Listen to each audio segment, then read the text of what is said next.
असलामुअलैकुम की हाल चाल है भरा जी। आ सत्तू असी वड्ढन रहे हैं। सत्तू सब तो पहले सत्तू वड्ढे जाते हैं, उस तो बाद कणक नूं हत्थ लग गया। जो असी सत्तू वड्ढ लैंदे आ उदों कणक नूं हत्थ लग जाता वा। ते ये सत्तू जिहड़े आ बड़े फायदेमंद होंदे। ये गर्मियां दे विच गर्मी दूर करदे सत्तू। ये असी सत्तू जिहड़े ना हुण इनू कढ़ाई दे विच पा के भुन के थोड़ा जिहा आटे तो मोटा रख के असी इनू भुन के ते बनाई दे आ।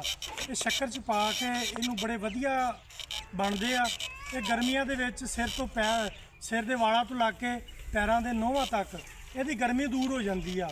ये सत्तू बड़े फायदेमंद है। तो ये असी वढ़ के सत्तू बना के गर्मियां नूं इहदा शरबत पींदे आ। तो मैं कहना कि कणक तो पहले ਇਹਦੀ ਵਢਾਈ ਹੋ ਜਾਂਦੀ ਆ। ਤਕਰੀਬਨ ਅਸੀਂ ਹੁਣ ਸੱਤੂ ਵੱਢ ਰਹੇ ਆ। ਇਸ ਤੋਂ ਬਾਅਦ ਅਸੀਂ ਕਣਕ ਦੀ ਵਾਢੀ ਸ਼ੁਰੂ ਹੋ ਗਈ ਆ। ਉਹ ਦੂਸਰੇ ਪਾਸੇ ਅਸੀਂ ਵੱਢ ਲਈ ਆ ਤੇ ਇਧਰੋਂ ਅਸੀਂ ਖਾਣ ਵਾਸਤੇ ਨਾ ਆਪਣੇ ਸੱਤੂ ਵੱਢ ਰਹੇ ਆ। ਇਹ ਸੱਤੂ ਸ਼ੱਕਰ ਦੇ ਵਿੱਚ ਬੜੇ ਸੋਹਣੇ ਲੱਗਦੇ ਆ, ਬੜੇ ਸਵਾਦੀ ਲੱਗਦੇ ਆ। ਤੇ ਇਹ ਹੁਣ ਅਸੀਂ ਵੱਢ ਕੇ ਤੇ ਤੁਹਾਨੂੰ ਅਸੀਂ ਜਦੋਂ ਬਣਾ ਕੇ ਉਦੋਂ ਦੱਸਾਂਗੇ ਇਹ ਕਿੱਦਾਂ ਦੇ ਬਣਦੇ ਆ।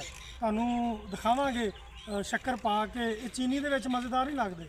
ਇਹ ਜਿਹੜਾ ਸਵਾਦ शक्कर दे विच आ ना ਉਹਦਾ बड़ा मज़ा आउंदा पीण दा।